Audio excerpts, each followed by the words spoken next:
북한이 어제 열린 노동당 전원회의에서 핵실험 중단과 대륙간 탄도미사일 발사 중단, 또 핵실험장 폐쇄 등을 결정했다고 밝혔습니다. 도널드 트럼프 미국 대통령은 좋은 뉴스라면서 환영 입장을 내놨는데요. 북미 정상회담의 성공 가능성을 한층 높였다고 할 수 있겠습니다.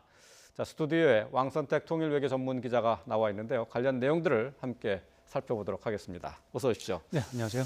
자, 북한의 어제 노동당 중앙위원회 전체 회의가 열린 건 어제였고요. 네. 이 회의 결과는 오늘 발표가 된 거죠? 그렇습니다. 이제 노동당 중앙위원회 전원회의라고 하는데 어제 밤에 이제 결과가 나올 줄 알고 좀 기다렸습니다만 어젯밤에 결과가 안 나왔고 오늘 아침에 나왔습니다. 6시 30분에 뉴스가 이제 처음 나왔습니다.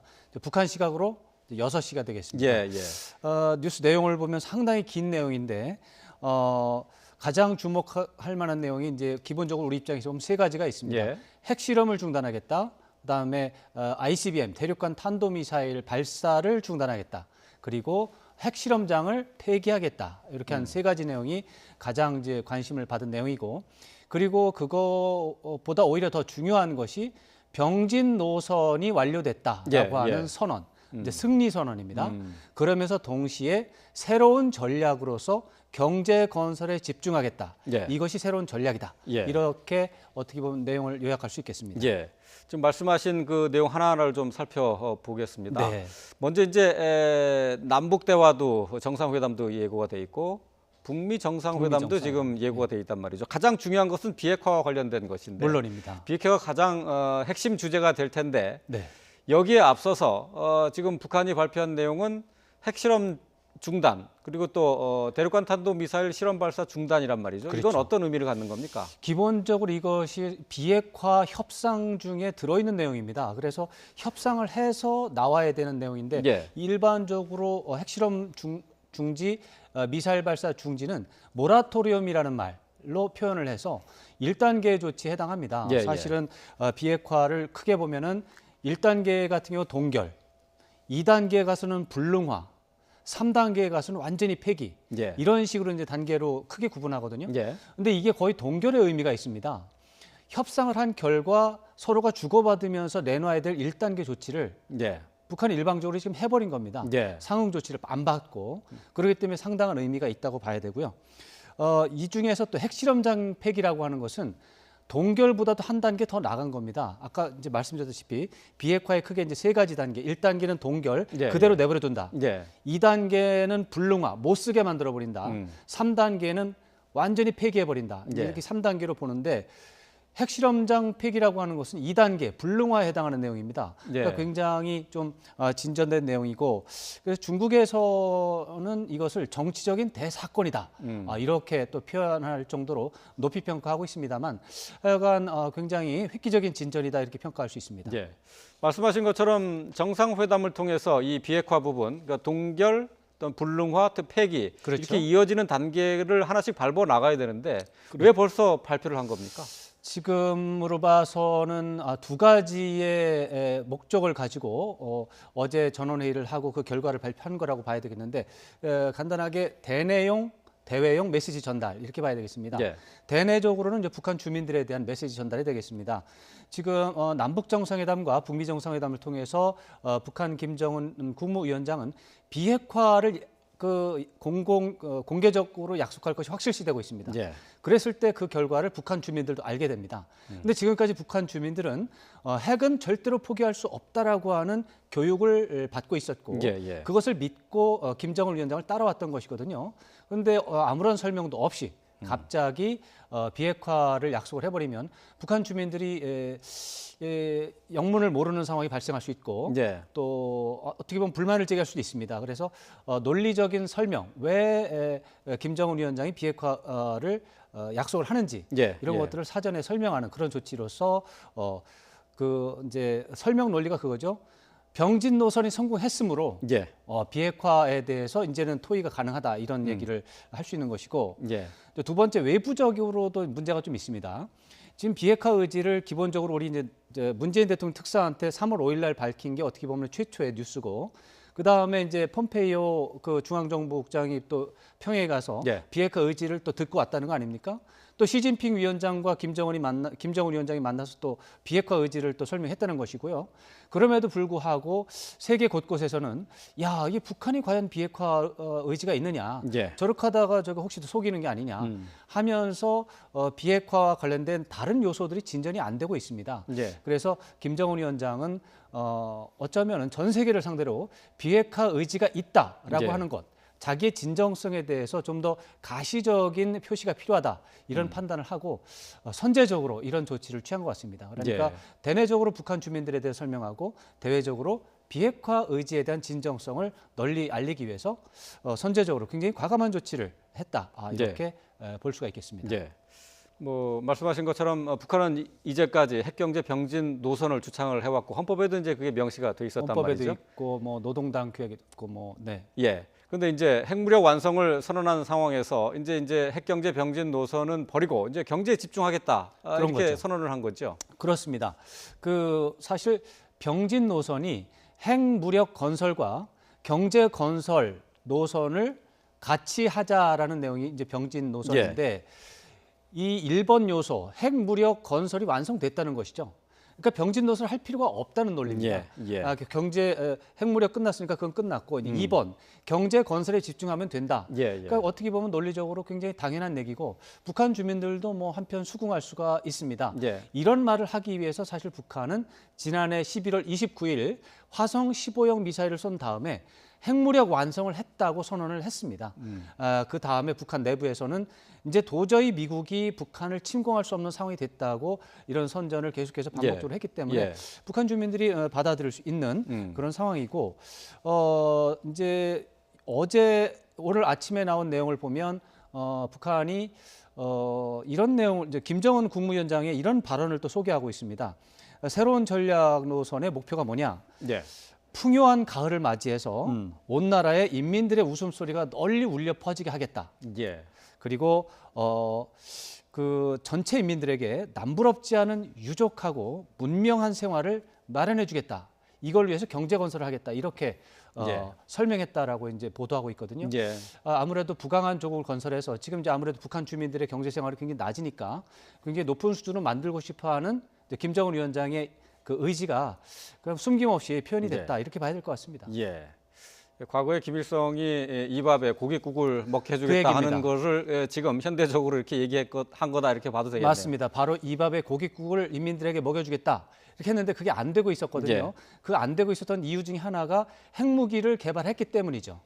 그런데 이제 그게 끝났으니까 더 이상 고민하지 말고 고생하지 말고 이제는 경제 건설에 집중하자 이런 얘기가 되겠습니다. 어제 결정 내용은 북한의 이제 대외적으로 비핵화 의지를 보여줬다라고 이제 얘기를 하셨는데요. 제가 볼 때는 분명히 그런 의도가 있다고 분석을 봅니다. 하셨는데 전문가들 중에는 북한이 핵을 포기할 이유가 없다. 핵을 포기하지 않을 것이다. 이렇게 비관적으로 보는 시각들이 아직도 많습니다. 뭐 지난 10년 또는 길게 봐서 25년 내내 이제 그런 의견도 있었고 또 이제 소수 의견으로 그렇지 않다. 북한이 핵무기를 포기할 수도 있다. 이런 의견들도 있었고요. 그런데 핵무기를 개발하는 과정에서는 사실은 어떻게 보면은 우려, 비관적인 또 그런 의견이 맞을 수도 있습니다. 그런데 핵무기를 개발하는 상황에서는 사실은 핵무기를 역설적으로 포기할 수가 있어요. 왜냐하면 핵무기를 완성하고 있는 상태 속에서 핵무기 때문에 미국이 침공할 수 없는데 핵무기에 해당하는 상응하는 안보 조치가 있으면 뭐 핵무기를 포기할 수 있는 것이죠. 다시 말해서 미국이나 한국에서 핵무기에 해당하는 상응 조치, 다시 말해 북미 수교라든가 평화협정이라든가 주한미군의 지위와 역할의 변경 이런 식의 조치를 하면 핵무기가 없어도 되거든요. 그런데 핵무기가 없는 상태에서 핵무기를 개발하지 않은 상태에서는 북미 수교 안 되죠. 평화협정 체결 안 해주죠. 이런 상황이 벌어지기 때문에 논리적으로 핵무기가 완성된 순간 핵무기에 해당하는 안전보장 또 군사 위협에 대해서 협상이 가능한 상황이 된다는 것이죠. 그래서 이제는 발상의 전환이 필요한 그런 시점이 된 것 같습니다.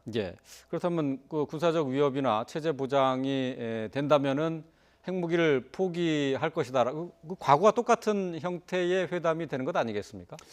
아니죠. 이게 이제 핵무기를 개발하는 도중에는 북한이 핵무기를 개발하지 않은 상태에서는 북한도 나름대로 이제 불안이 있는 것이죠. 예, 예. 북한이 받아내야 되는 상응 조치도 불안하고, 근데 핵무기를 만들어 놨기 때문에 확실하게 체제 안전에 대한 조치를 확인하고 그 다음에 핵무기를 포기하면 되는 것이죠. 예. 그 상응 조치가 확인 안 되면 가지고 있으면 되는 것이죠. 예, 예. 그런 좀 조건이 패러다임 자체가 완전히 바뀌어버린 예. 그런 상황이 되겠습니다. 협상의 조건이 이제 바뀐 것이다. 예. 그 원천적으로 바뀌었다고 봐야 되겠습니다. 예.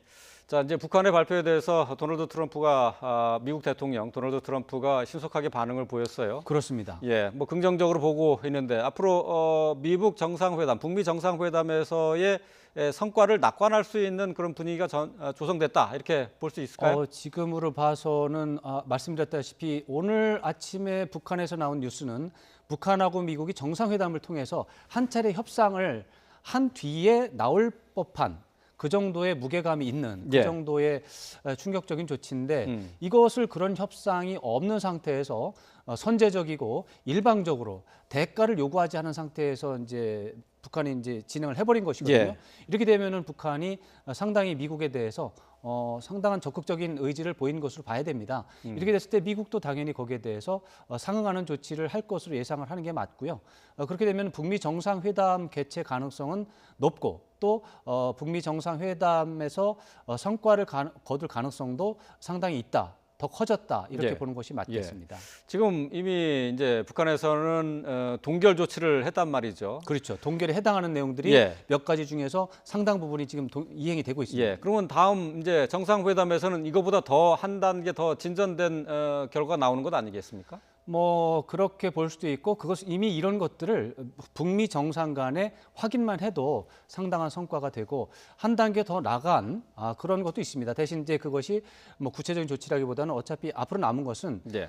비핵화 의지를 확인하고 그것보다 더 나간 조치를 했기 때문에 이제 시간표를 조금 더 구체적으로 낼 수 있을지 없을지 그 정도를 더 크게 볼 수는 있는데 예. 지금 북한이 오늘 아침에 발표한 것을 트럼프 대통령과 정상회담에서 재확인만 해도 예. 그래도 상당히 전망이 좋다 이렇게 봐야 되겠습니다. 예.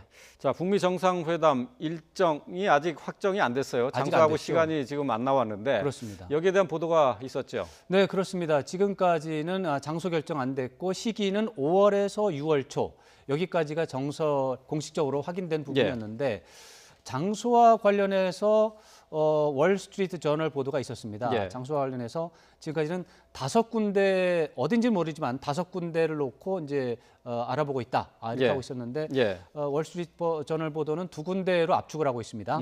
싱가포르와 같은 동남아시아의 한 장소 그리고 스위스 제네바와 같은 유럽의 한 장소를 예. 놓고 북한과 미국이 협의 중이다. 예. 이렇게 됐습니다. 그래서 쉽게 말해서 싱가포르와 제네바가 가장 좀 가능성이 높은 장소로 지금 지목이 된 상태고요. 예. 물론 언론 보도니까 공식적인 발표는 아니고 예. 시점에 대해서도 6월 중순이 처음으로 나왔습니다.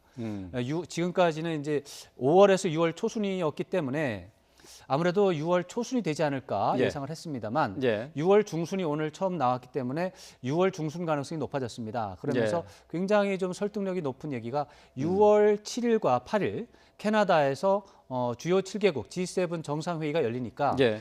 7일하고 8일에는 어차피 회담이 안 되는 거니까 그 이전에 하든 그 이후에 하든 예. 해야 되는데 지금으로 봐서는 그 이후에 할 가능성이 높다. 그러니까 중순으로 넘어가는 것이다. 이렇게 예. 설명하고 있거든요. 예. 그렇기 때문에 6월 10일 이후로 넘어가는 것이기 때문에 상당히 설득력이 있고 그렇다면은 오히려 6월 초순이나 5월보다는 6월 중순 쪽에 앞으로는 좀 더 무게가 쏠릴 가능성이 있습니다. 예. 6월 중순이 이렇게 보인다 하는 거고요. 그렇죠.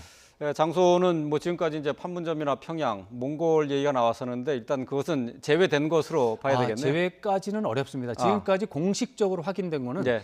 트럼프 대통령이 5군데를 놓고 협의 중이다.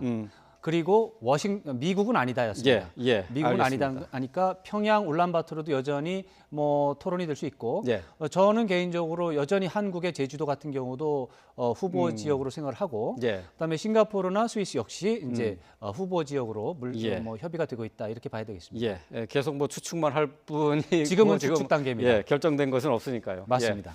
자, 관련 내용 살펴봤습니다. 왕선택 통일외교 전문 기자였습니다. 고맙습니다. 네.